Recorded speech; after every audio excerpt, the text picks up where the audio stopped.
Здесь, на Соловьевой переправе, в самом начале войны летом 1941 года удалось сорвать гитлеровский план молниеносного вторжения «Блицкриг».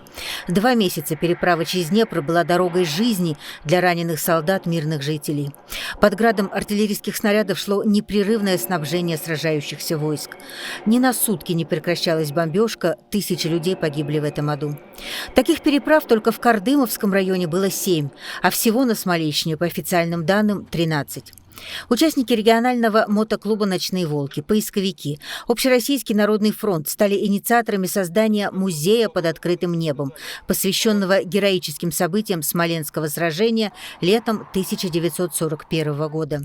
Первые гости музея – воспитанники детского реабилитационного центра «Вишенки», жители Кардымовского района, поисковики, историки, открывая музей, говорили о том, как значимо было Смоленское сражение в истории той войны. Мы сегодня с ребятами читали на мемориале, во что превратилась здесь земля, во что превратился Днепр.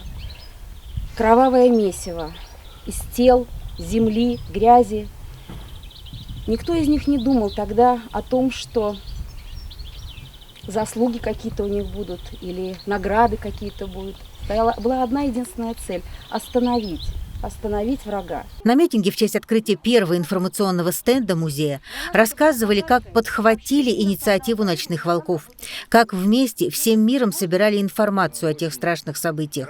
Стендов будет 7, один из них планируется посвятить подвигу 8-го отдельного мотоциклетного полка. Мы считаем себя последователями этих воинов. Мы несем их дух, мы несем их славу. Мы отвечаем за это. Поэтому это важно. Мы мотоциклисты, и наши предшественники были тоже мотоциклисты. Мы вот именно себя считаем их потомками.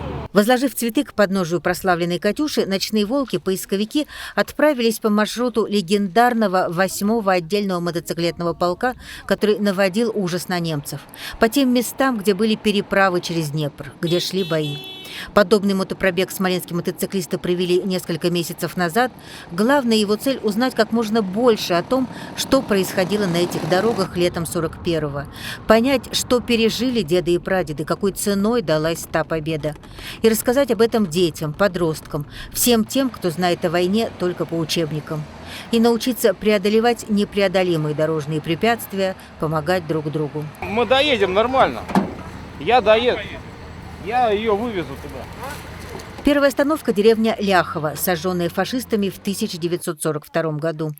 Именно здесь поисковики, члены Общероссийского народного фронта, смоленские мотоциклисты высадили деревья в память о той столетней деревне, сожженной с лица земли гитлеровцами. По всей стране высаживают 27 миллионов в честь тех людей, которые погибли в период Великой Отечественной войны. Ну и мы свою лепту вложили здесь, именно на этом месте сожженной деревни, именно яблони, чтобы как бы дать новый росток жизни, не просто дерево, а именно яблоневый сад, вот именно в рамках этого также проекта. Для членов Кардымовского поискового отряда «Переправа» и сад памяти на месте сожженной деревни, и все 7 кардымовских переправ, и маршруты 8-го мотоциклетного полка – особые, знаковые места. На этой территории с 2016 года начинаем поднимать солдат с медальонами. Тоже очень уникально, потому что очень мало здесь попадается медальонов. А вот на этом месте практически каждый солдат, каждый второй, третий был с медальоном. И вот история одного медальона оказалась, что нашлась внучка, солдат из Татарстана, Егоров Василий Акимович. И внучка нам прислала единственный документ, который у них остался от деда, 1941 годом выдано. И штамп стоял угловой, 8-й мотоциклетный полк. Руководитель переправы Наталья Михайлова планирует высадить здесь еще и кусты сирени. Ведь именно по этим традиционным деревенским яблоневым садам и сирени нынешние поколения могут найти исчезнувшие, сожженные деревни. И каждый вспомнит о своих дедах и прадедах, отдавших жизнь за победу. У меня дед пропал без вести, и я вот, работая 25 лет, не могу найти следы своего деда.